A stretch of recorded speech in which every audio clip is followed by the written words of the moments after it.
नमस्कार, मीडिया हलचल देख रहे हैं आप। मैं हूं आपके साथ कृष्णा और सर्दियों का मौसम शुरू हो गया है। आज मीडिया हलचल एक नया प्रोग्राम लेकर आया है और आज हम आपसे मुलाकात करवाएंगे और हमारे साथ हैं उन मुद्दों पर बातचीत करने के लिए हड्डी जड़ एवं नस रोग विशेषज्ञ डॉक्टर अवनीश कुमार सिंह। सर्दियों का मौसम चल रहा है तो खासतौर पे घुटनों में बहुत प्रॉब्लम होती है। इन सब के बारे में जानकारी लेने के लिए हमारे साथ हैं doctor Avnish Kumar Singh. Sir, media Halchal में आपका स्वागत है। सर, सर्दियों का मौसम चल रहा है, हड्डियों से जुड़ी समस्याएं बढ़ जाती हैं, इन समस्याओं से कैसे बचा जाए?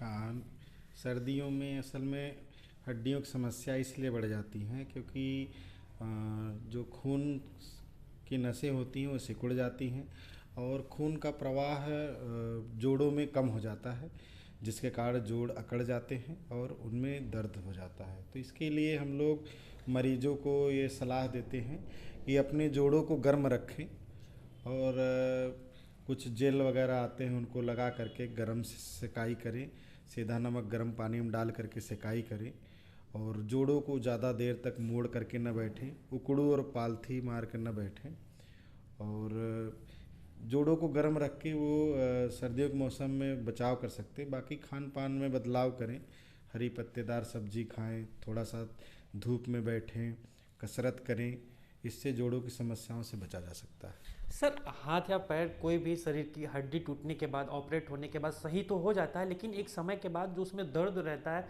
वो बरकरार रहता है। तो इन सब समस्याओं से क्या सावधानियां लोगों को बरतनी चाहिए? देखिए, हाथ या पैर की हड्डी टूटने के बाद जनरली एक ऑपरेटिव ट्रीटमेंट होता है, एक बिना ऑपरेशन के प्लास्टर लगा के होता है और मरीजों को ये देखना चाहिए कि प्लास्टर पूरे समय तक लगा रहे। वो स्लैब लगता है वो 1 हफ्ते के लिए, फिर पक्का जो लगता है वो 1 महीने के लिए, 1.5 से 2 महीने लगते हैं हड्डियों को जुड़ने में। और सबसे बड़ी बात होती है कि फिजियोथेरेपी का बहुत बड़ा रोल होता है। अगर जोड़ का ऑपरेशन भी होता है या हड्डियों का ऑपरेशन भी होता है, उसमें अगर समय से जल्दी फिजियोथेरेपी न कराई जाए तो जोड़ जाम हो जाता है और बाद में उसमें समस्या आती है। हमारे यहाँ तो हम तो मरीजों को तीसरे चौथे दिन से जोड़ों का एक्सरसाइज शुरू कर देते हैं और मरीज़ हमारा बहुत जल्दी ही बिना दर्द के चलने लगता है। और आज के समय में तकनीक थोड़ा आगे है और मैं इसके माध्यम से लोगों को कहना चाहूँगा कि जो पुराना मेथड था ट्रीटमेंट का, जिसमें ऑपरेशन छोटा मोटा करके प्लास्टर लगा देते थे फिर भी मरीज़ नहीं चल पाता था, ऐसे ऑपरेशन से बचें।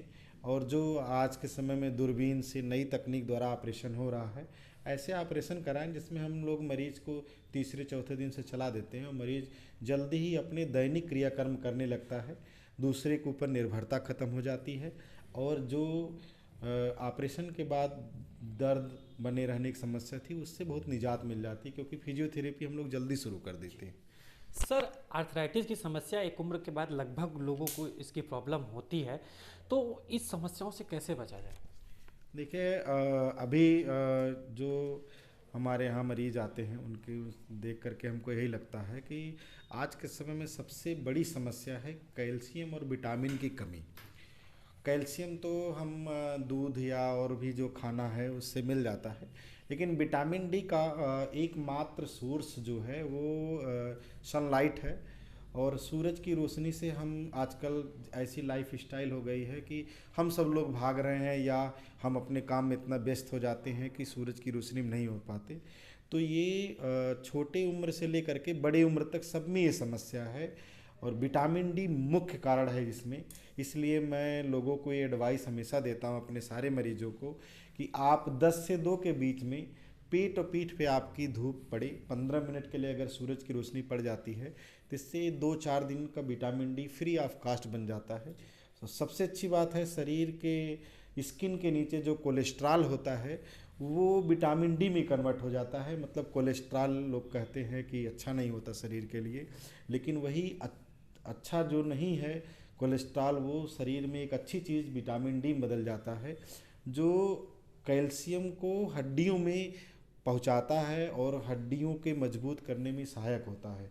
मुझे लगता है कि अगर आपकी हड्डियां इस तरह से विटामिन डी कैल्शियम से कमी नहीं होती है तो आर्थराइटिस की समस्या लेट होती है। लेकिन आज के समय में बहुत कम उम्र में आर्थराइटिस समस्या होने का सबसे बड़ा कारण जो हम लोग डे टू डे प्रैक्टिस में देखते हैं वो विटामिन डी की कमी है।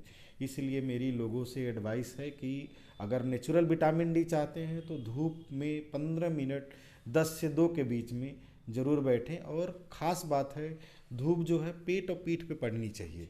पेट और पीठ पे और हाथ पैर से बहुत ज़्यादा फर्क नहीं पड़ता, पेट और पीठ पे पड़ेगी तो इससे vitamin D naturally free of cost बन जाता है। सर, आप स्पाइन के स्पेशलिस्ट हैं और अभी पिछले कुछ महीनों में आपने 2-4 ऑपरेशन, बहुत स्पाइन के बड़े ऑपरेशन किए हैं। और आजकल देखा जाए तो एक कमर दर्द की समस्या लगभग हर लोगों की बनी रहती है एज के बाद, और खासकर सर्दियों के मौसम या कोई ज़्यादा काम कर दिया तो उसके कमर में प्रॉब्लम होने लगती है।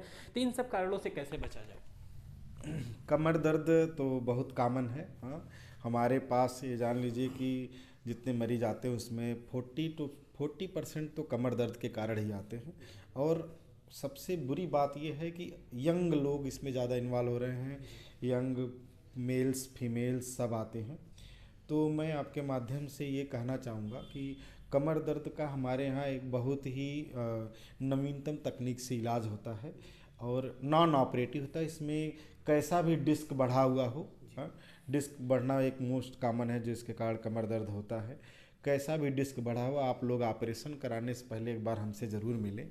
और हमारे पास ऐसे बहुत मरीज हैं जो बिना ऑपरेशन के, जिनको न्यूरो सर्जन या आर्थोपेडिक सर्जन ने ऑपरेशन एडवाइस किया था, उनका मैंने बिना ऑपरेशन के इलाज किया है और वो सब अच्छा महसूस कर रहे हैं। तो कमर दर्द के सभी मरीजों से मेरा एक है कि कहीं भी जाने से पहले, चाहे शहर में शहर के बाहर, एक बार हमसे ज़रूर मिलें।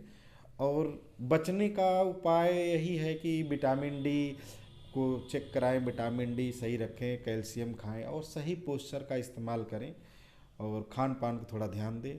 नहीं आराम मिलता है तो एक बार कुछ भी करने से पहले हमसे ज़रूर मिलें।